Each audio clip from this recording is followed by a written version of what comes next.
가지고 한 며칠 동안 공부하고 준비한 내용입니다. 충분한 답변이 됐는가 모르겠어요.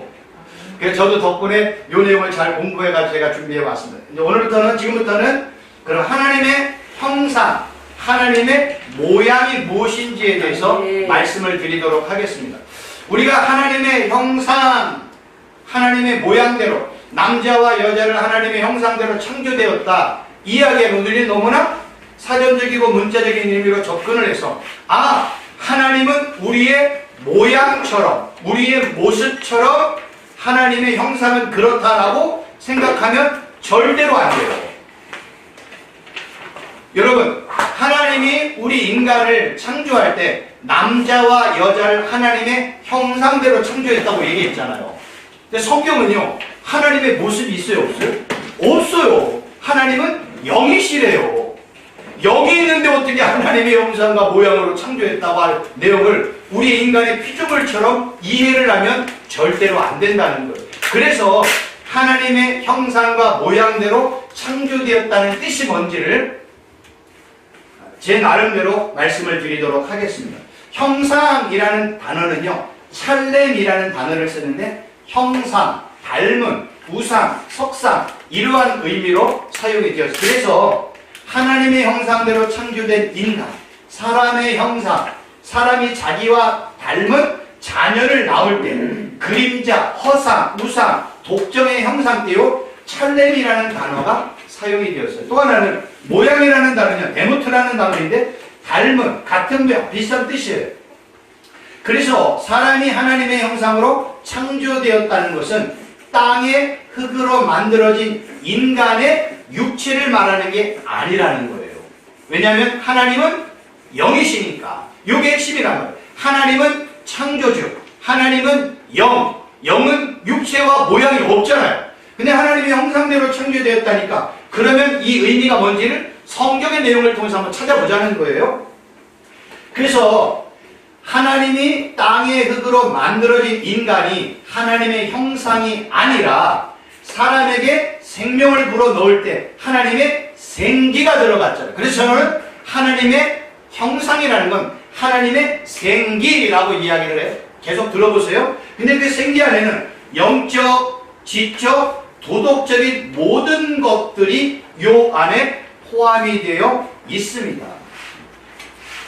하나님께서요, 사람을 창조할 때 인터넷에 있는 내용을 그냥 따왔습니다. 뭐 방법이 없어가지고요. 이걸 아담이라고 생각을 하고 이 안에 땅의 흙으로 만들어진 이 아담 안에 생기가 들어가는, 생기는 어떻게 생겼는지 몰라요.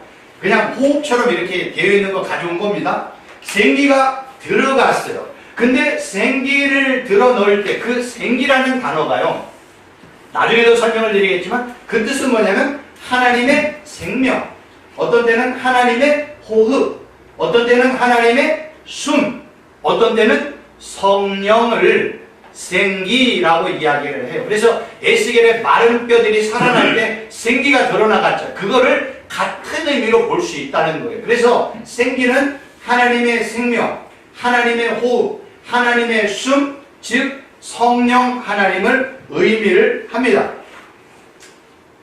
그래서 제가 나중에 설명을 드리겠지만 이런 표현을 쓴 거예요. 땅의 흙으로 만들어진 아담의 실체를 보면 어때요? 죽은 존재잖아요. 성경은요, 생기가 들어가기 전에 아담의 모습을 그냥 죽었다라고 얘기를 하는 거예요. 근데 그 안에 생기가 들어갔더니 하나님의 호흡, 하나님의 숨, 성령 하나님이 들어갔더니 그 땅의 흙으로 된 존재가 생기로 말미암아 생명, 살아있는 생명체, 살아있는 존재가 되었잖아요. 그거를 똑같이 신약은 뭐라고 얘기하냐면 하나님의 영인 성령 하나님이 내 안에 들어오기 전에 바울이 에베소서 2장인가 죄와 허물로 죽었다라고 얘기를 하는 거예요. 그 죄와 허물로 죽은 그 존재 안에 하나님의 영, 성령 하나님이 들어갔더니 그는 그리스도인, 살아있는 새로운 피조물이 되었다는 거예요. 지금 제가 설명했던 아담과 이 모든 내용이 똑같잖아요. 성경은 이렇게 동일하게 설명을 하고 있어요. 그러니까 생기, 하나님의 호흡, 하나님의 숨, 이 생기가 들어가기 전에 그냥 아담은 땅의 흙으로 만들어진 존재, 그냥 죽은 존재. 생기가 들어갔더니 아담이 생명, 살아났네요. 신약도 똑같이 얘기해야 되잖아요. 우리는 예수님을 믿기 전에 예수님을 나의 구원자, 메시아, 주님으로 영접하기 전 우리는 바울이 정확하게 표현해 죄와 허물로 너희들은 죽었다. 그 죽은 존재 안에 뭐가 들어갔어요? 예수님을 나의 구주로 영접했더니 성령 하나님이 우리 안에 들어와서 우리가 살아있는 새로운 피조물이 되었잖아요. 그리고 성령 하나님이 우리 안에 거하시는 순간 우리는 하나님이 거하시는 하나님의 거룩한 성전이 되었네요. 또 교회도 되었네요. 성경은 이런 식으로 막 설명하고 있는 거예요. 이 내용을 우리가 구약과 신약을 보면 똑같은 의미로 설명을 하고 있다는 거예요. 그래서 이 아담과 연관해서 봐야 될 단어가 바로 땅이라는 단어입니다. 왜냐하면 여기 보이면 숨고맹에 헬라어 요런 단어가 있어요. 요 단어가 아담 앞에 있으면 요 단어가 요 아담 앞에 있으면 뭐가 되냐면 땅이 되고요.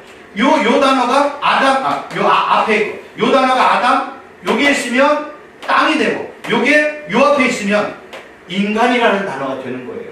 그래서 아담과 땅은요 같은 의미예요. 나중에 이제 제가 2장으로 넘어가면서 생기를 조금 더 설명을 충분하게 드릴 것이고요. 그때는 에스겔과 연관되어 그 모든 내용을 설명을 할 것이고 땅의 의미가 뭔지도 그때 아담과 연관해요. 땅의 의미 또한 그때 가서 설명을 드리도록 하겠습니다. 여기서 이제 중요한 거는 아담과 땅은 아주 밀접하게 연관되어 있다.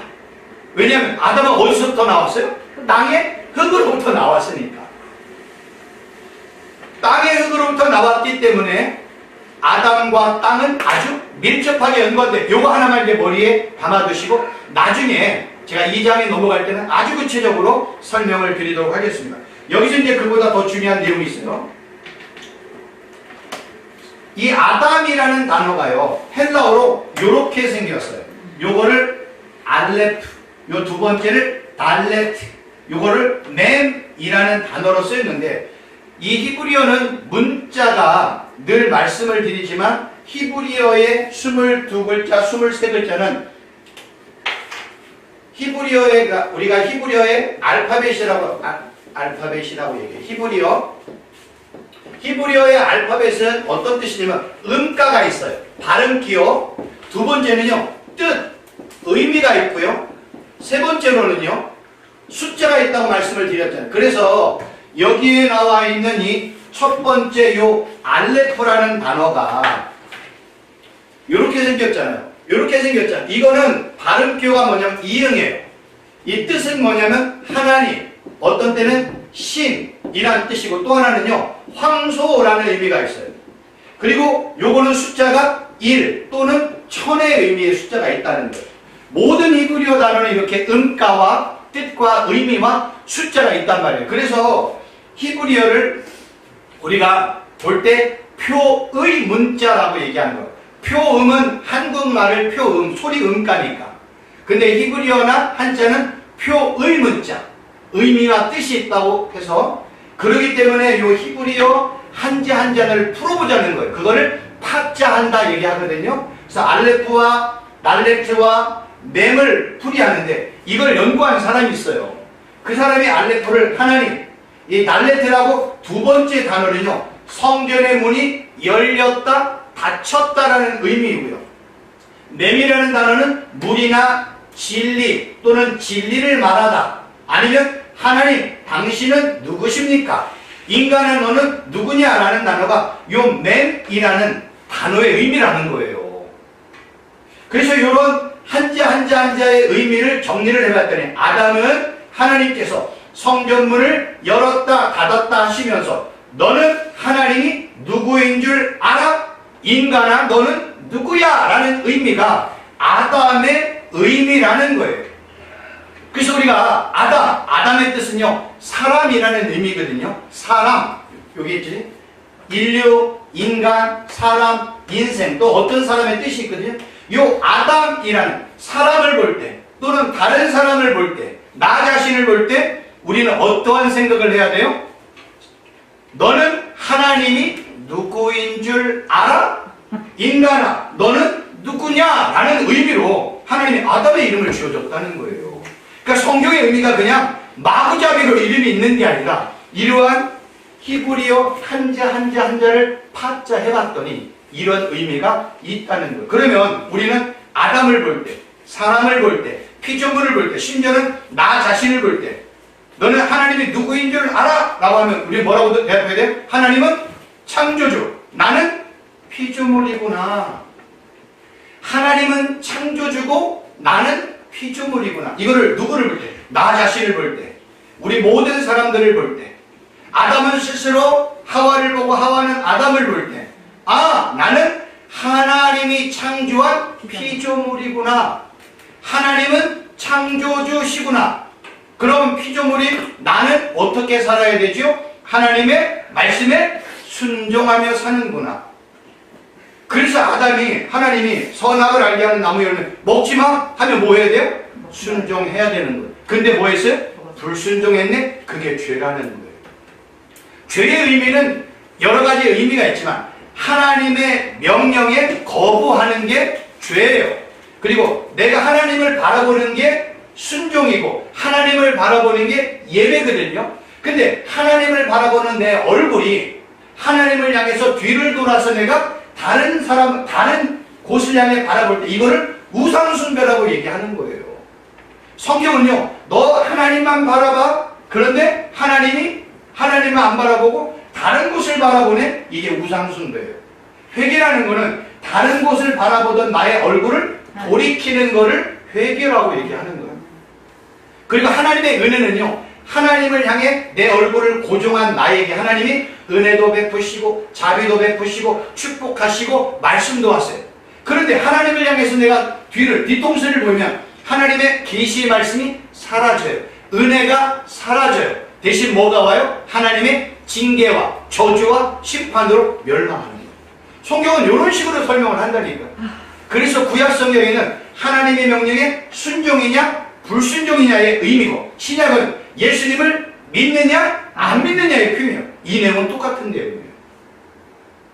충분히 이해가 되시죠?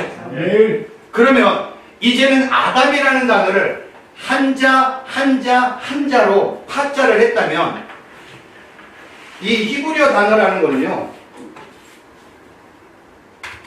이렇게 설명할 수 있어요. 히브리어 단어는요, 알레프, 날레트, mem이잖아요. 지금은 한자 파자를 했잖아요. 지금은 한자와 두자로 좀 한번 파자를 해보자는 거예요. 왜냐하면 한자라는 거는 하나씩 파자할 수 있지만 하나, 둘로 또 파자를 할 수 있거든요. 그러면 이 하나를 파자를 해보면 요 한자, 요거는 아까 하나님이라고 얘기했잖아요. 요 두 개, 요 날레트와 맴이라는 단어를 한 의미로 보면 뜻이 피라는 뜻이에요. 피. 그러면 아담의 뜻은 뭐예요? 하나님의 피네. 아담은 뭐에 의해서 생존했다는 거예요? 하나님의 피에 의해 만들어진 존재라는 거예요. 첫 번째, 한자 할 때는 아담아 너는 누구야? 하나님을 누구로 생각해? 이런 의미지만 하나님과 요 남이라는 단어를 두 단어로 하나를 묶으면 피예요. 그럼 아담은 뭘로 창조되었다는 거예요? 하나님의 피로 창조가 되었다는 거예요. 우리는 히브리어 단어를 보면 잘 이해가 안 되는데 유대인들은요, 어릴 때부터 문자가 자기 고유 언어가 이 히브리어예요. 그렇기 때문에 아담이라는 단어를 보고 아, 하나님은 누구인 줄 알아? 인간아 너는 누구야? 라는 의미로도 이해하지만 또 하나는 아, 아담은 피조물은 하나님의 피에 의해 창조가 되었구나 라고 알았다는 거예요. 왜 그러냐면요, 히브리어가 처음에 유대인들에게 사용이 될 때는요, 히브리어에는요 모음이 없었어요. 모음이 없으면 자음만 있잖아요. 자음만 있다는 건 무슨 뜻이에요? 발음할 수 없다는 뜻이에요. 그래서 지난 시간에 말씀을 드렸지만 이거 읽을 수 있어요? 없어요? 아무도 못 읽어요. 읽으려면 루나, 라나, 가나, 수나, 다나 이 아, 에, 이, 오, 우라는 모음이 들어가야 돼요. 히브리어도 마찬가지예요. 영어도 마찬가지고. 근데 처음에 하나님이 유대인들에게 모세에게 유대인들에게 문자를 주고 성경을 줄 때는요 자음으로만 줬어요. 자음으로만. 그러면 뭐예요? 발음할 방법이 없네요. 그 다음에 또 뭐가 없냐면 띄어쓰기가 없어. 그 다음에 쉼표도 없어. 마침표도 없어. 그럼 어떻게 읽어요? 눈으로만 보기만 했지 읽을 수가 없었단 말이에요. 그러다가 이제 그 한 어떤 그 문자를 연구했던 그 학파에서 거기에다가 이제 히브리어 문자 자음에다가 모음을 집어넣기 시작해가지고 읽기 시작했고 그 학파가 하나하나 이제 쉼표도 집어넣고 맞음표도 집어넣으면서 이런 내용을 가지고 성경을 지금 그렇게 만들어 왔다는 거예요. 그래서 처음에 아담이라는 단어가 쓰여졌을 때는요 이렇게 다 띄어쓰기가 없는 그러면 요걸 한자로씩 또 보기도 하고 요거를 하나로 보고 둘로 보기도 하고 요거를 이렇게 보기도 하고 이렇게 보기도 하고 그리고 요거를 하나로 보기도 하고 여러 방법으로 볼 수 있단 말이에요. 우리가 한글을 할 때 한자를 볼 때 한자 한자 이렇게 파자를 하잖아요. 그런 의미로 히브리어도 그렇게 했다는 거예요. 이렇게 파자하고 이렇게 두 개 파자하고 요거 놓고 이렇게 파자하고 하나로 하고 여러 가지 의미로 성경을 유대인들은 그렇게 보기 시작했다는 거예요. 그러니까 우리도 그렇게까지 공부를 못하지만 이러한 시간을 통해서 저도 다 잘은 몰라요. 그러니까 중요한 단어만 파자를 해요.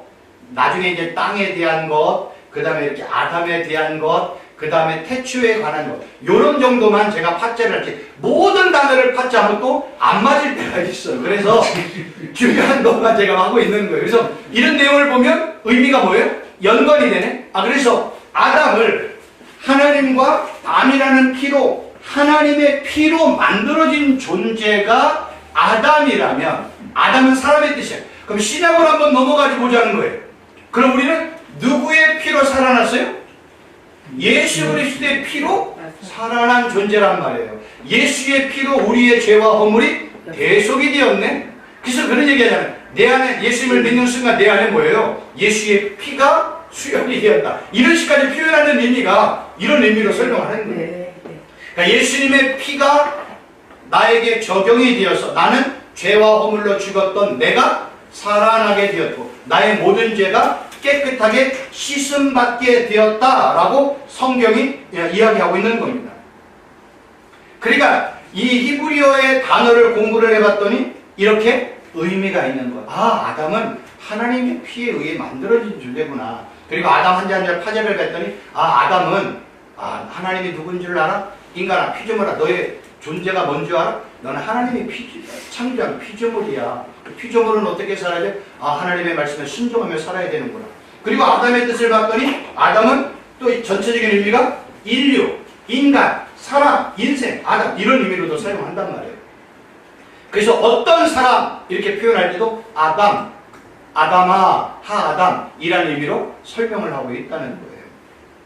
그러면 인간의 존재는 아까 제가 말씀을 드린 것처럼 뭐가 들어가야 돼? 생기, 하나님의 호흡, 하나님의 숨, 성령 하나님이 들어가야 되는 거예요. 마치 이건 제 표현이에요. 아담이 누워있어요. 마치 하나님이 아담의 입에 후 하고 숨을 집어넣었더니 아담이 살아났다라는 생각을 하게끔 됐어요. 마치 죽은 자가 물속에 빠져서 허우적거리는 자가 살아나기 위해서 막 인공호흡을 하기 전에 막 가슴을 막 누르잖아요. 그리고 그 안에 뭐 집어넣어요? 숨을 집어넣었더니 그가 퍽 하면서 숨구멍이 열려서 살아났잖아요. 그래서 아담이 살기 위해서는 누구와의 관계가 좋아야 돼요? 하나님과의 관계가 좋아요. 아멘. 하나님과의 관계가 올바른 상태를 구약 성경은 뭐라고 표현한댔어요? 그게 의라고 얘기하는 거예요. 의가 뭔지 알아? 하나님과의 올바른 상태야. 체데카라는 단어를 쓰는 거예요. 그러니까 하나님과 피조물과의 올바른 상태를 의롭다라고 얘기하는 거예요. 예수님을 나의 구주로 영접하는 순간 나와 예수님과의 관계가 친밀해졌네요. 한 몸이 되었네요. 하나가 되었네요. 연합이 되었네요. 일치가 되었네요. 부부가 되었네요. 예수님은 머리, 나는 지체가 되었네요. 이러한 관계를 의라고 얘기를 하는 거예요. 하나님과의 올바른 관계. 하나님과의 올바른 관계가 아닌 걸 뭐라고 표현할까 그러면요? 그게 불의예요. 그러니까 우리가 생각하는 불의의 의미가 아니라 히브리어 헬라의 의미는 하나님과의 관계 속에서 올바른 관계를 하나님은 의라고 얘기해요. 그래서 내가 예수님을 믿는 순간 예수님이 나를 어떻게 해요? 의롭다 여겨주시는 거예요. 내가 예수님을 믿는 순간 최순복 교수 너는 예수님을 믿음으로 말미암아 하나님과의 관계가 회복이 되었네. 그래서 너를 의인, 그래서 칭의, 의롭다고 칭해지는 것, 그거를 의롭다 하심, 그걸 칭의라고 선언해 주는 거예요. 하나님과의 나와의 관계가 올바로 회복되는 거예요. 그러면 내가 예수님을 믿기 전에 하나님과 나와의 관계는 불의한 상태네요. 불의한 거는 죄네요. 불의한 자, 죄 가운데 있는 자의 마지막은 뭐예요? 사망이네요. 그래서 예수님을 믿기 전에 나의 모습은 하나님이 볼 때 어떤 존재예요? 불의한 존재. 이는 하나님을 대적하는 존재. 그래서 인간이 누구를 대적해요? 하나님을 대적하고 하나님의 진짜 적은 누구예요? 예수님을 믿지 않는 그가 하나님 앞에 대적자예요. 그래서 이 대적자인 인간을 누가 미혹하고 유혹하고 해요? 하나님 진짜 대적한 악한 사단이 얘를 미혹하고 해서 하나님을 믿지 못하도록 방해하고 있고 하나님과의 불의한 관계, 의롭지 못한 관계를 계속 유지할 수 있도록 미혹하고 괴계와 여러 가지 것들로 우리 가운데 역사하고 있는 거예요. 이거를 끌어내는 일들을 하는데 누가 해요? 예수 그리스도가 하셨잖아요. 그래서 예수님은 하나님의 심판을 받은 피조물과 창조자인 하나님 사이에 뭐라고 그래요? 중보자라고 얘기하잖아요. 그래서 이 중보자인 예수님을 증거해야 불의한 자, 죄 가운데 있는 자를 회복하여 하나님과의 친밀한 관계를 만드는 사역이 먼저 믿은 우리들에게 주어졌다는 거예요. 그거를 어떤 표현들은 전도, 선교, 이런 식으로 구원, 이런 표현을 쓰는 거예요. 어찌되었든지 하나님과의 불의한 관계를 회복시키는 일은 먼저 예수 그리스도 나의 구주로 영접한 그들이 하는 거예요. 그래서 심판은 누가 해요? 악한 사단이 하는 게 아니에요. 어떤 분들은요, 진짜 악한 사단이 심판하고 저주한다고 생각해요. 악한 사단도요, 하나님의 피조물이에요. 그래서 하나님이 허락한 시간대 그에게 하나님이 내 자녀들을 양육하고 훈련하고 징계하고 책망하고 올바른 길 인도하기 위해서 사용하고 있는 거예요. 아멘. 악한 사단은 피조물이에요. 그래서 악한 자 살아계신 하나님 아버지 감사합니다. 계속 이어지는 하나님의 말씀을 배울 때 우리 눈이 열리게 하시고 또 귀가 열리게 하시고 마음의 문이 열려서 하나님이 말씀하시는 이 음성을 제대로 깨닫고 은혜 받는 복된 시간 되게 하여 주옵소서. 예수님의 이름으로 기도하옵나이다. 아멘. 지난 시간에 우리 한 목사님께서 제가 생육하고 번성하고 땅에 충만하라까지 제가 연구를 하고 끝냈더니 땅을 정복하라라는 말씀을 왜 전해주지 않느냐. 그래서 저는 그게 제 책에 있는 줄 알고 봤더니 책에 내용이 없는 거예요. 그래서 이제 제가 교회 그날 토요일날 바로 교회에 가서 땅을 정복하라는 내용을 제가 알고 있는 여러 자료를 찾아서 봤더니 할 내용이 없었던 거예요. 그래서 제가 기도하면서 하나님, 제가 땅을 정복하라는 내용을 제가 책에 기록하지 않는 이유는 별로 할 얘기가 없기 때문에 제가 안 한 것이 생각이 나는 거예요. 그렇지만 목사님이 또 질문을 하셨기 때문에 제가 충분하게 답변을 좀 해드려야 되는데 답변을 못하면 또 그렇잖아요. 그래서 제가 월요일날, 화요일날 이 정복하라는 단어를 이제 쭉 찾아서 이렇게 연구를 하다 보니까 생각보다 드릴 말씀이 있는 거예요. 그래서 오늘 그 말씀을 먼저 드리고 아멘. 그 다음 내용에 대해서 말씀을 드리도록 하겠습니다. 이 땅을 정복하라라는 내용을 보니까 하나님이 그들에게 복을 주시며 하나님이 그들에게 이르시되 생육하고 번성하여 땅에 충만하라. 땅을 정복하라. 바다의 물고기와 하늘의 새와 땅에 움직이는 모든 생물을 다스리라 하시니라 해서 이제 정복하라라는 단어와 다스리라는 단어가 같은 맥락이잖아요. 그래서 이 두 단어에 대해서 말씀을 드리도록 하겠습니다. 오늘 뭐 또 처음 오신 분이 계시다고 해가지고 말씀을 드리지만 저는 기독교 대한성결교회 기성 소속된 최인규 목사인데 하나님의 은혜로 너 순복으로 너 사역해라 라는 말씀을 주셔서 최순복 교수입니다. 원 이름은 최인규 목사이고요. 그리고 이제 하나님이 야 너 순종하고 복종하면서 내 말을 순종하고 복종하라고 그런 이제 하나님이 깨달음을 주셔서 순복이라는 이름을 가지고 제가 또 이렇게 계명은 아니지만 두 가지 이름을 또 사용하고 있습니다. 저는 하나님의 은혜 가운데 우리 여기 그 국제연합총회 신학교에서 지난 학기에는 10계명이라는 제목을 가지고 말씀을 제가 또 강의를 했고요. 이제 올해부터는 이제 두나무라고 얘기해서 창세기 1장부터 5장 4절까지 제가 연구한 내용의 책들을 이렇게 필요한 분들에게, 목사님들에게 판매를 지금 하고 있어요. 건당 2만 원인데 필요하신 분은 오늘 말씀해 주셔야 제가 한 주 동안 이 제본을 해가지고 다음 주일날 드릴 수 있어요. 그러니까 미리 제가 제본을 했더니 책이 그냥 쌓여 있고 또 나중에 팔려고 하니까 너무 힘들더라고요. 그래서 두나무라는 책 필요하시면 말씀을 해주시면 제가 미리 돈을 받고 다음 주일날 제가 전달을 해드리도록 하겠습니다. 그렇지만 나는 책이 필요 없다. 괜찮아요. 요 내용만 이렇게 잘 숙지해도 최순복 교수가 무엇을 얘기하는지 여러분들이 충분히 이해할 수가 있고요. 또 저는 히브리어 헬라어 대가 아니에요. 저는 히브리어 헬라어 잘 몰라요. 지금 히브리어 헬라어를 가르치고 있지만 제가 우리 목사님들에게 가르치는 내용이 뭐냐면 히브리어 헬라어 문법을 가르치는 게 아니에요.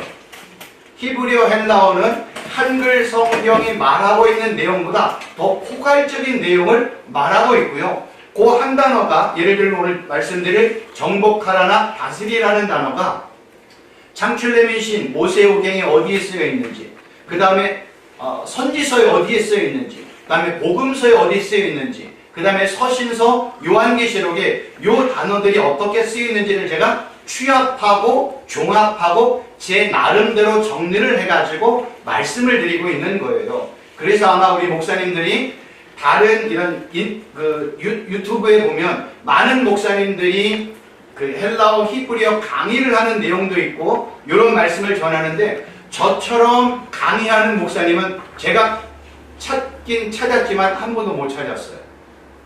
저는 이 내용을 우리 목사님들이 설교에 사용될 수 있도록 사용되어졌던 내용으로 제가 강의를 하고 있기 때문에 이 내용을 그대로 납습해가지고 사역의 현장에서 그대로 사용해도 전혀 지장이 없어요. 제가 연구했던 이 정복하라 다스리라는 단어를 그대로 내 것으로 만들어서 여기에 우리 목사님의 상황과 환경이나 뭐 여러 가지 상황에 따라서 그대로만 얘기해도 돼요. 그러니까 정복하라는 내용을 요대로 그대로 다 전해도 돼요. 근데 전하는 사람에 따라서 말하는 내용이나 언어나 상황이나 환경이 다 다르잖아요. 우리가 텔레비전을 봐도 같은 프로를 보고도 그거를 반응하는 사람들이 다 다르듯이 요 그대로 내용은 그대로 다 사용해도 돼요. 그러나 표현하는 방법, 말하는 스타일에 따라서 그 내용이 완전히 달라진다는 거예요. 그러니까 저는 우리 목사님들에게 도움을 주기 위한 이런 내용들을 제가 잘 정리해가지고 이렇게 덩어리로 드리는 거예요. 그러면 그 덩어리를 목사님이 맞게끔 사용하시면 됩니다. 예전에 제가 듣기로는요, 미국의 어떤 신학교에서는 이 신학생들이 오랫동안 공부하니까 눈에 피곤하대요. 눈에 피곤하기 때문에 이 간이, 소외간인가 대제간인가 간이 좋다고 해가지고 간을 잘 요리를 해가지고 매주 이렇게 한 번씩 신학생들에게 간식, 식사 대용으로 이 간을 줬다는 거예요. 그런데 저는 지금 우리 목사님들에게 간 덩어리를 드리는 건 아니에요. 제 나름대로 요리를 해가지고 먹기 좋게 이렇게 말씀을 드리는 거예요. 그걸 우리 목사님들이 섭취하시고, 아, 이런 내용은 내 상황에 좀 맞게끔 또 요리를 하시면 돼요. 여기에 지금 말씀드리는 건 100% 다 사용을 해도 괜찮습니다. 이거는 제가 열심히 연구하고 준비한 내용들을 정리한 거기 때문에 이 내용이면요, 웬만한 내용들의 90% 이상은 다 적용이 되기 때문에 이 내용 그대로 사용해도 절대로 후회 없습니다. 이 정도 서로 오늘 말씀을 드리고, 그러면 땅을 정복하라고 할 때 이 정복이라는 단어를 봤더니요, 속박하다, 강요하다라는 의미로 사용이 되어져요. 근데 이 단어가 사람과 피조물을 강력한 힘으로 지배하는 것, 또는요 가나안 땅을 정복할 때요 카바시라는 단어가 사용이 되었어요. 또는요 필요한 경우는요 강제로 누군가를 봉사하도록 만들도록 할 때 요 카바시라는 단어가 사용이 되었고요. 이게 명령이에요. 그러니까 정복하라는 명령이에요. 그런데 이것보다 100배 더 중요한 게 뭐냐면, 미가서 6장 19절을 봤더니 다시 우리를 불쌍히 여기셔서 우리의 죄악을 발로 밟으시고 우리의 모든 죄를 깊은 바다에 던지시리다 해서 발로 밟는다라는 단어가 카바시라는 단어예요. 그러니까 한글 성경은 어디서는 정복하다, 속박하다, 강요하다라고 사용이 되었는데, 미가서를 봤더니 발로 밟는다는 단어를 똑같은 카바시라는 단어로 사용을 했다는 것. 그래서 이 카바시라는 단어가 하나님과 연관되어 사용이 되어지면 하나님께서, 예수님께서 우리의 죄와 허물을 발로 짓밟고 정복하고 짓누를 때 이 단어가 사용이 된다는 거예요. 그러니까 의미가 확 달라지죠. 정복이라는 단어를 사람에게 사용이고 피조물에게 사용하면 사람들이 막 정복하고 내 것으로 취하고 짓밟을 수 있는데, 똑같은 카바시라는 단어가 하나님과 사용이 되었더니 하나님이 죄를 짓밟고 죄를 정복하고 죄를 짓누른다는 의미로 사용이 된다는 거예요. 그러니까 우리가 정복이라는 단어를 그냥 땅을 정복하라 해서 하나님이 정복하라고 해서 가나안 땅, 에돔, 에온, 모압, 암몬, 아수르, 바벨론 이렇게 정복하라는 뜻이 아니라, 그런 의미도 있지만 더 중요한 거는 하나님께서 우리 삶에서 우리가 짓고 있는 죄와 허물, 연약함, 약함을 예수 그리스도의 이름으로 십자가의 권세로 짓밟으라는 거예요. 정복하라는 거예요. 그러니까 성경은 두 가지 의미를 다 설명을 해요. 하나님 피조물을 정복해, 사람도 정복해, 가나안 땅 정복해. 근데 진짜 하고 싶은 얘기는 뭐예요? 너의 죄와 허물 짓밟아, 내와 너의 죄와 허물 정복해 라는 의미로도 사용하고 있다는 거예요. 그러면 이제 정복하다라는 단어가 이제 넘어갔으니까 다스리다 라는 단어를 한번 보자는 거예요. 왜냐하면 다스리라는 단어도 같은 의미이기 때문에요, 요 내용을 또 보면 의미가 또 달라요. 첫 번째는요, 이 다스리다 라는 단어가 이 라다라는 단어로 사용이 되었는데, 이거는 그냥 곡식을 밟을 때, 또는요 바다의 물고기와 공중의 새들과 육축과 땅의 모든 것을 지배하고 다스릴 때, 그러니까 정복하다라는 단어 의미가 거의 비슷해요. 세 번째는요, 하나님의 지배보다는 인간의 지배에 한정되었다는 거예요. 이 단어는 하나님이 우리를 통치하고 다스리고 이런 의미가 아니라 인간이 땅, 하늘, 바다 이 모든 것들을 통치하고 지배할 때 이 라다라는 단어가 한정적으로 쓰였다는 거예요. 그러니까 인간의 지배 쪽에 치중했다는 거지요.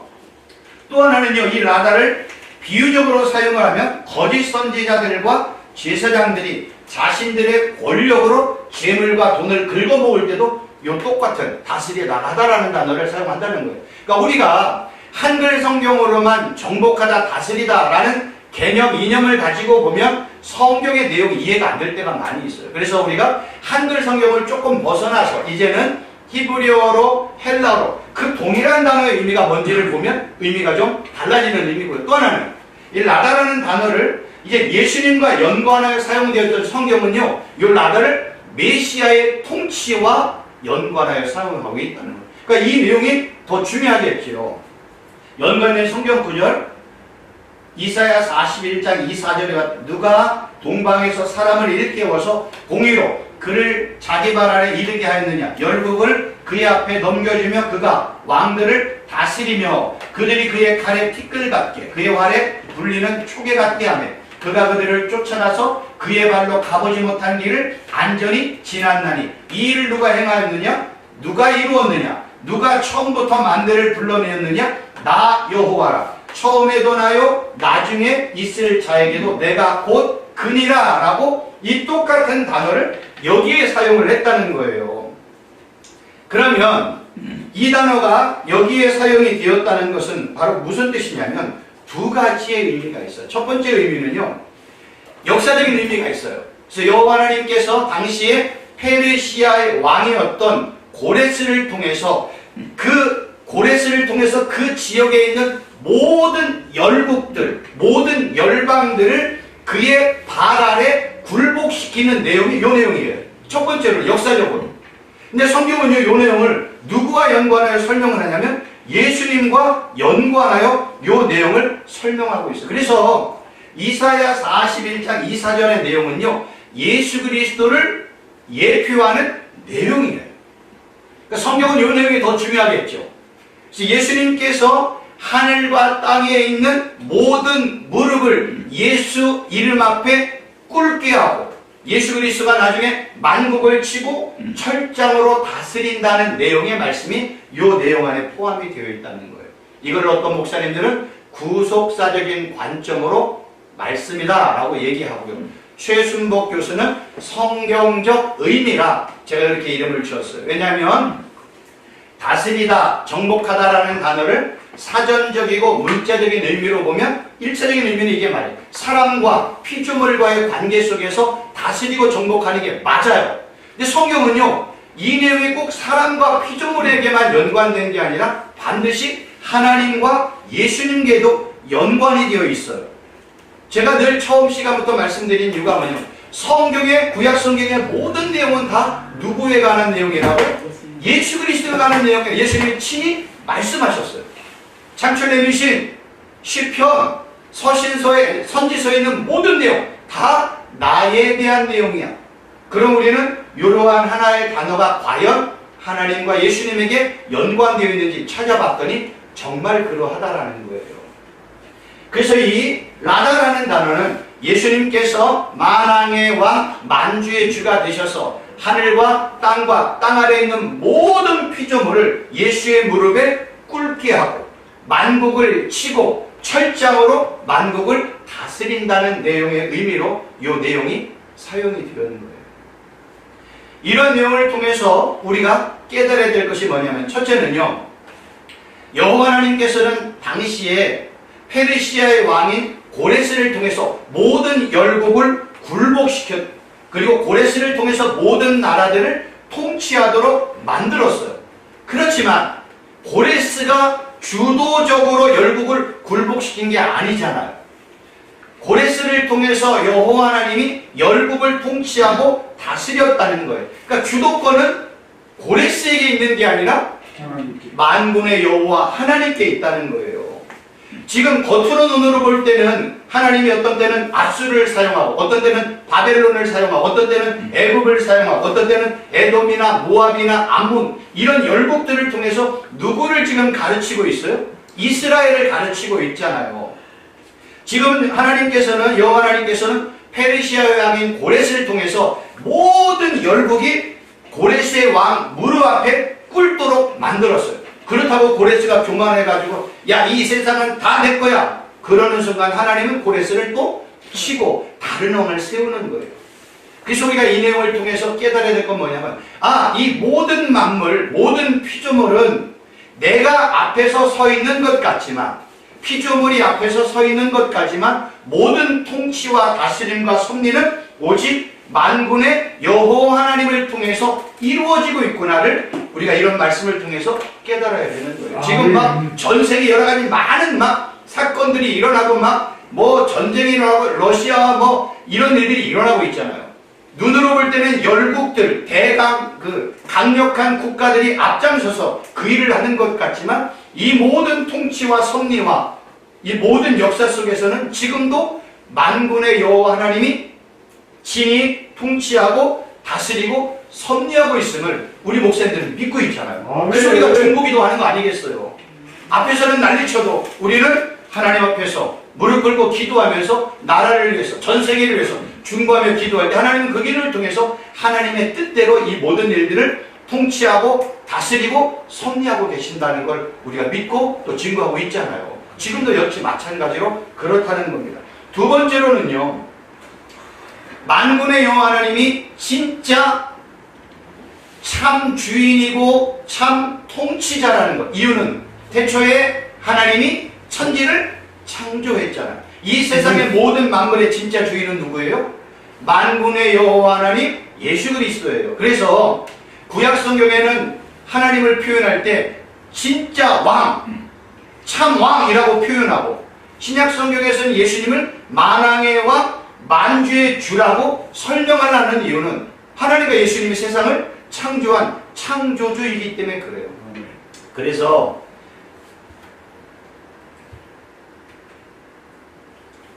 아까 우리 창세기 1장 28절 요 내용, 하나님이 그들에게 복을 주시며 하나님이 그들에게 이르시되 생육하고 번성하여 땅에 충만하라. 땅을 정복하고 바다의 물고기와 하늘의 새와 땅에 움직이는 모든 생물을 다스리라는 내용의 말씀은 우리 모든 피조물들은 하나님의 대리인으로서 아니면 청지기로서 어떤 때는 하나님의 복을 받아 생육하고 번성하고 땅에 충만하고 땅을 정복하라는 거예요.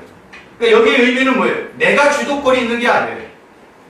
내 마음대로 내가 하고 싶은 대로 사는 게 아니라 모든 주도권은 누구라고요? 하나님이라고. 왜요? 하나님은 창조주 하나님. 나는 하나님이 창조한 피조물. 그래서 우리는 하나님의 대리인으로서 또는 하나님의 청지기로서 또는 하나님의 종으로서 또는 하나님의 아들로서 하나님이 말씀하신 그 말씀에 순종하여 번성하고 땅에 충만하고 땅을 정복하라는 거예요. 그러니까 항상 1번은 뭐예요? 하나님의 뜻을 발견하고 하나님의 뜻을 듣고, 그러니까 하나님이 허락한 일을 시작하고 그 다음에 진행하고 마무리하는 거예요. 이거는요, 그런데 우리 삶을 보면 저도 얼마 전까지만 해도 하나님의 말씀을 듣고 하나님의 뜻을 밝히 알고 일을 시작하고 진행하고 마무리해야 되는데, 제가 기도하는 가운데 감동을 받아서 제가 먼저 막 한단 말이에요. 그리고 그것이 하나님의 뜻이라고 생각한단 말이에요. 그러면 거기에 문제가 생기는 거예요. 그래서 어떤 일을 시작할 때는 항상 하나님 앞에서 충분히 기도하고 성경 말씀을 통해서 확인하고 여러 가지 상황이나 환경을 통해서 확인하고 또 여러 사람들의 말을 듣고 이 모든 것들을 종합해서 하나님이 이렇게 이끌어 가시는구나 라는 마음의 확신을 얻고 하나님의 뜻대로 하나님의 은혜 가운데 하나님이 공급해 주시는 물질이나 사람이나 환경을 통해서 진행해 나가면 그게 30배, 60배, 100배로 된다는 거예요. 근데 이 일이 너무나 어렵잖아요. 나는 뭔가 하고 싶어. 일을 하고 싶고 뭔가 결실을 맺고 싶잖아요. 근데 하나님이 허락하지 않는 일은요, 나중에 보면 항상 결과가 좋지 않아요. 썩은 열매를 맺게 되어 있어요. 그래서 우리는 이러한 내용들을 통해서 주도권은 나에게 있는 게 아니라 피조물에게 있는 게 아니라 하나님께 있구나. 예수님 어떻게 쓰면 좋을까요? 라는 고백을 갖고 나가야 돼요. 이런 것들을 잘 설명해 준 사람이 있는데 다윗이었어요. 다윗이 사무엘상 5장 19절을 보니까 사무엘아 다윗이 여호와께 여쭈어 이르되 내가 블레셋 사람에게 올라가리이까 여호와께서 그들을 내 손에 넘기시겠나이까 하니 여호와께서 다윗에게 말씀하시되 올라가라 내가 반드시 블레셋 사람을 내 손에 넘기리라 하시니라. 다윗은요 전쟁을 할 때 하나님 나 이 전쟁 할까요 말까요? 올라갈까요 말까요? 어디로 올라갈까요? 오른쪽으로 갈까요? 왼쪽? 다윗은 지금 이렇게 얘기했다는 거예요. 그럼 우리도 동일하게 예수님 내가 이거 할까요? 하지 말까요? 성령님 내가 이 길을 가야 할까요? 가지 말아야 할까요? 성령님 내가 이 말을 해야 할까요? 하지 말아야 할까요? 여호와 하나님 아버지, 내가 지금 어떻게 해야 할까요? 나에게 말씀해 주세요 라고 우리가 기도하면 성령 하나님은요 반드시 우리에게 말씀해 주세요. 근데 이게 어렵단 말이에요. 내 마음에는 막 불같이 뭔가 막 일어나요. 막 욕망도 일어나고 막 주위의 환경에 막 일이 막 되어지는 것 같아. 그러면 예수님 나 이거 할까요 말까요? 라고 말하기도 전에 우리 뭔가를 막 하고 있단 말이에요. 그럼 거기는요 꽝이에요. 말짱 꽝. 정말 그렇습니다. 그래서 우리가 어떤 일 정말로 중요하고 어떤 결정이 있을 때 우리 목사님 잘 아실 거예요. 예수님 나 이거 해야 돼요 말아야 돼요. 성령님 뭔가 막 말을 하고 싶을 때가 있잖아요. 이거 말해야 돼요 하지 말아야 돼요. 하지 마라. 그러면요 대부분 뭐라고 그래요? 있네. 침묵해. 아멘. 하지 마 이렇게 얘기해서. 그런데 하나님이 나에게 허락하신 일들을 보면요 돈도 붙여지고요 사람도 붙여지고요 네. 환경도 열어져. 그게 일들이 이루어지고 있어요. 네. 그래서 저도 잘 모르지만 하나님이 허락한 일들은요 일들이 순적하더라. 네. 그리고요 순리대로 일사천리로 가더라고. 네. 뭔가 뭐 계약을 하고 뭘 할 때 뭔가 막히는 게 있어요. 그건 하면 안 되는 거예요.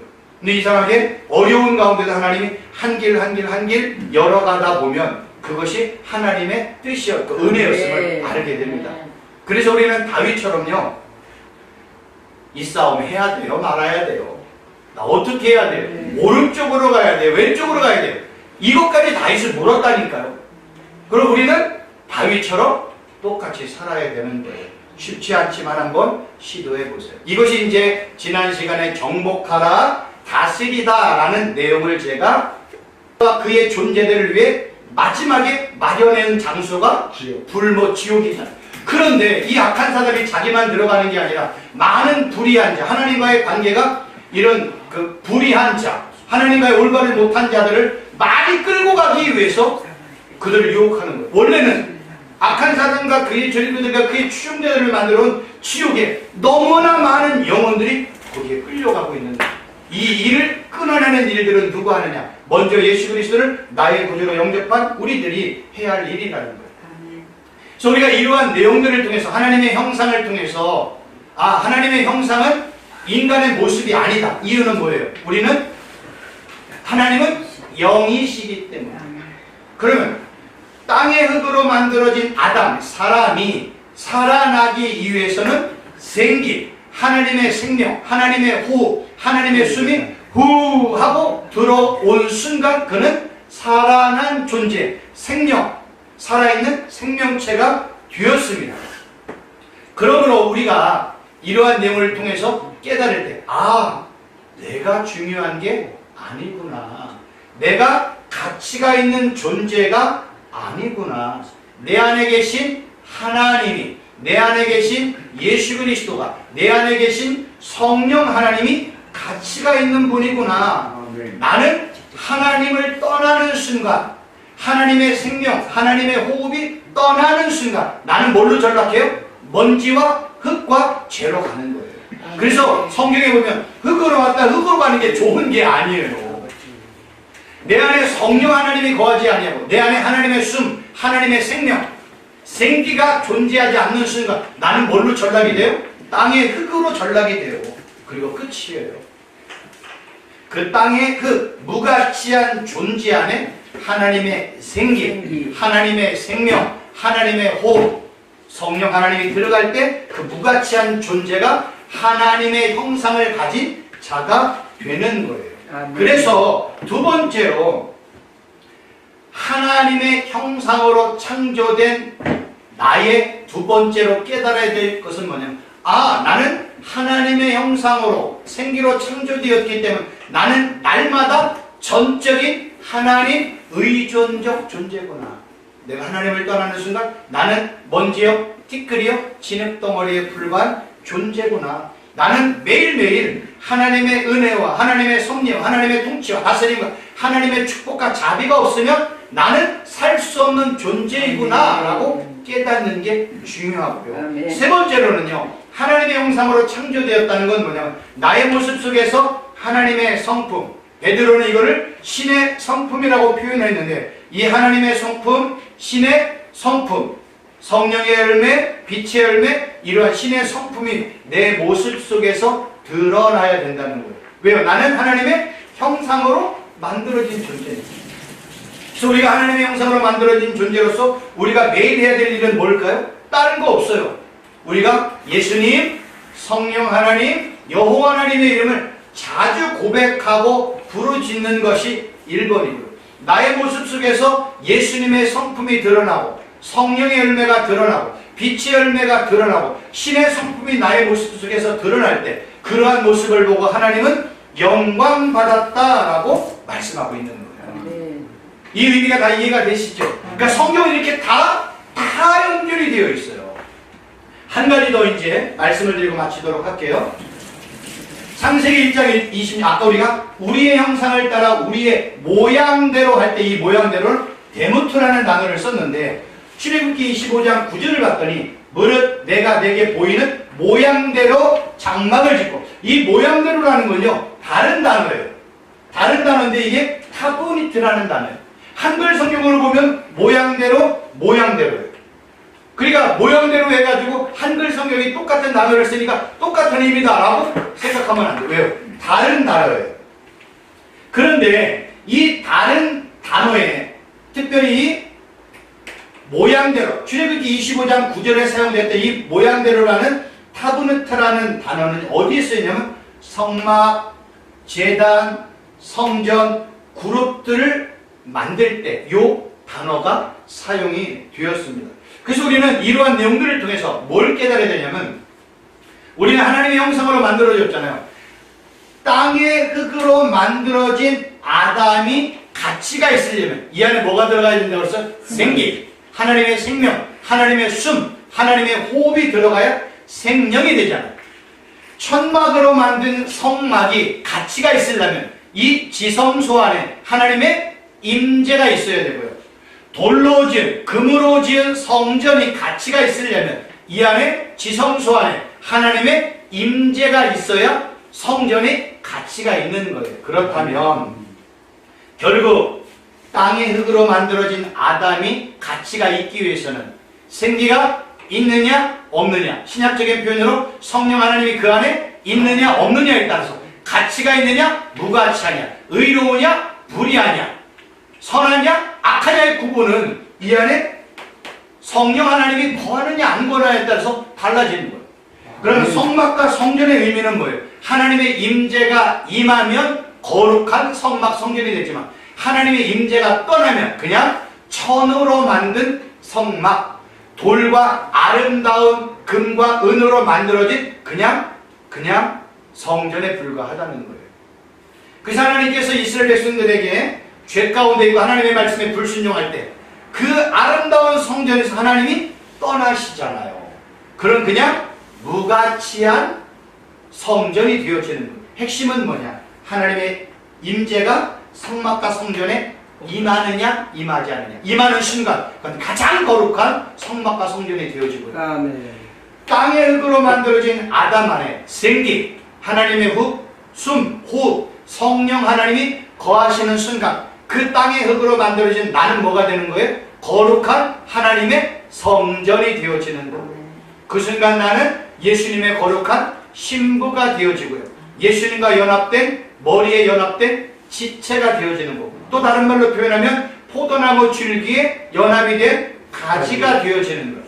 성경은 이렇게 이러한 모습을 통해서 뭘 설명하고 싶으냐면 하나님과의 연합, 일치, 한몸, 하나 또는 부부, 이런 의미로 설명해요. 이건 다 같은 뜻이에요. 이런 의미가 성경에 쫙 깔려 있어요. 그런 내용들을 보면 성경은요 하나님과, 구약적인 표현 하나님과 이스라엘 백성들의 관계, 신약은 예수님과 교회의 관계를 설명을 하는 거예요. 이 관계가 올바로 되어 있는 상태를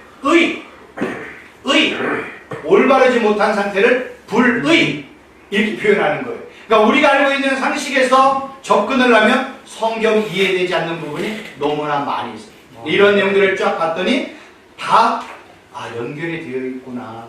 성경은 정말로 하나님과 예수님만을 증거하는 내용이구나. 결국 피조물인 내가 해야 될 일은 오직 예수님의 이름을 자주 부르고 예수님의 이름을 증거하고 예수님의 이름만 자랑할 때 하나님이 그 피조물에게, 그 존재에게, 그 신부에게, 그 종에게, 그 아들에게 상급도 주고 세경도 주고 길도 열어주고 축복해주고 은혜를 베푸시고 30배, 60배, 100배로 형통케 하시는 거예요. 누구에게? 하나님과 예수님과에게 올바른 상태에 있는 자. 성경이 이렇게 표현해요. 그러니까 이런 내용들을 잘 깨달으시고 우리가 여기서 배워야 될 것. 나는 하나님 떠나는 순간 나는 땅의 흙이구나, 먼지구나, 재구나, 진흙덩어리에 불과한 존재구나. 나는 정말로 매일매일 순간순간 전적으로 하나님만 의존하며 살아야 되는 하나님 의존적 존재구나. 나 예수님 손 떨어지는 순간 나는 그냥 고아구나. 나는 그냥 꽝이구나. 요것만 깨달으시면 오늘 강의의 내용은 진짜 100점짜리가 되는 겁니다. 이렇게 오늘 내용 어렵지 않으셨죠? 제가 진짜 쉽게 하려고 이렇게 준비를 해왔고요. 다음 시간에는요, 성경을 연구를 해보니까요, 너무나 중요한 내용들이 많아요. 이런 내용들을 저와 함께 이렇게 공부하시면서 전혀 새로운 내용인 것 우리가 같지만 성경은 다 예수님, 그 다음에 하나님 얘기를 하고 있어요. 제가 거기서 벗어나는 순간 저는 큰일 나요. 그래서 저는 오직 예수님만, 하나님만 이러한 내용들을 통해서 증거를 하려고 애쓰고 있고, 그래서 성경을 연구하다 보니까 다 하나님 얘기, 다 예수님 얘기라는 거예요. 앞으로 이러한 좋은 재미있는 얘기들이 많이 있습니다. 우리 힘들더라도 늦은 시간 12시부터 지금까지 공부하는 얼마나 힘들겠어요. 그런데도 매주 이렇게 참석해 주시고 공부하시는 모습을 보고 제가 더 격려를 받고 있습니다. 오늘 여기까지 하도록 하겠습니다. 혹시 질문 사항 있으세요? 너무 명쾌하게 말씀을 드렸어요. 그러면은 예. 그 이스라엘 내에서도 예. 지금 말씀하신 그런 내용으로 그렇게 그 스타디를 합니까? 아니, 그렇지 않아요. 그 사람들은 그렇지 않아요. 그래서 그들에게 구원이 필요하다고 해가지고 옛날에 그 온누리교회에서 막 한목사님 막 어마어마한 일들을 해가지고 막 예루살렘에게 뭐 이제 뭐 지원하고 거기 선교해야 된다고 하는 이유가 거기 있는 거예요. 그래서 예를 들어서 예. 저런 식물에도 살아 있을 때만 그 어떤 생기가 주어졌다는 거죠. 아니죠. 사람에게만 피조물 중에 사람, 우리 사람, 아담의 자손인 우리 인간에게만. 만약에 그렇게 표현하면요 이상해지는 거예요. 그렇지. 이 피조물에게 만약에 생기가 들어가면 하나님은 이 피조물하고 교제한다? 말이 안 되는 거예요. 하나님은 누구하고만 교제해요? 사람인 우리. 하나님의 생기. 다른 말로 신약적인 표현하면 성령 하나님이 거하시는 우리들하고만 교제하고, 그러면 성령 하나님이 없는 존재는 구약적인 표현으로 볼 때 하나님은 그들은 뭘로 봐요? 땅의 흙의 존재예요. 흙의 존재. 그렇게 보고, 그래서 흙으로 왔다가 어디로 가요? 흙으로 와서 심판이에요. 그래서 하나님은 누구하고만? 내 하나님의 영. 그래서 성령을 어떤 때는요, 하나님의 영, 예수의 영, 그리스도의 영, 주의 영, 아들의 영, 아버지의, 다 똑같은 표현이에요. 이거 나누면 안 돼. 큰일 나요. 이건 다 같은 표현을 이런 식으로 설명을 하고 있는 거예요. 그래서 아들의 영, 아버지의 영, 성령, 주의 영, 그리스도의 영, 이 하나님의 영이 있는 그 존재에게만 하나님이 교제하고 말씀하고 깨닫게 해주는 거예요. 하나님의 영이 없다? 하나님의 말씀을 깨달을 수 없어요. 그래서요, 예수 믿지 않는 사람의 성경을 읽으면 그들은요 그냥 사전적이고 문자적인 의미로만 성경을 보게 돼요. 그러나 예수님을 믿으면 우리 안에 성령 하나님이 거하시잖아요. 성경의 원제자는 누구라고 얘기해요? 성령 하나님이시잖아요. 그러니까 성령 하나님이 성경을 읽는 우리에게 눈을 열고 귀를 열고 마음의 문을 열어서 그 말씀이 무엇인지 깨닫게 하고 이해되게 하고 믿어지게 하고 그 말씀대로 순종하도록 도우시는 분이 성령 하나님이에요. 그래서 보혜사 뜻은 뭔지 아세요? 옆에서 돕고 격려하고 변호하고 말씀하시는 분이 보혜사예요. 하나님의 영이 있는 자에게만 하나님의 말씀을. 그 나머지 존재는 하나님이 그냥 먼지요, 티끌이요, 진흙과 같은 존재로 보는. 그래서 그들에게 복음을 전해서 그대로 죄와 허물로 죽은 자를 살려내는 자로 만드는 일이 먼저 믿은 우리들이 해야 될 사명이라는 겁니다. 기도하겠습니다. 하나님 아버지, 오늘도 하나님의 형상 또 정복하라, 다스리라 라는 내용을 공부할 수 있도록 은혜 베풀어 주신 것 감사합니다. 이 말씀대로 나의 삶의 현장에서 하나님은 정말로 창조주이시고 나는 피조물임을 깨닫고 나에게는 매일매일 하나님과 예수 그리스도와 성령 하나님의 은혜와 인도와 가르침과 다스림과 통치가 없으면 아무것도 할 수 없는 존재임을 깨닫고 날마다 순간순간 예수님의 이름을 부르고 성령 하나님의 도움을 구하고 여호와 하나님의 축복을 구하는 복된 우리 귀한 목사님들 되게 하여 주옵소서. 예수님의 이름으로 기도하옵나이다. 아멘. 수고하셨습니다. 감사합니다.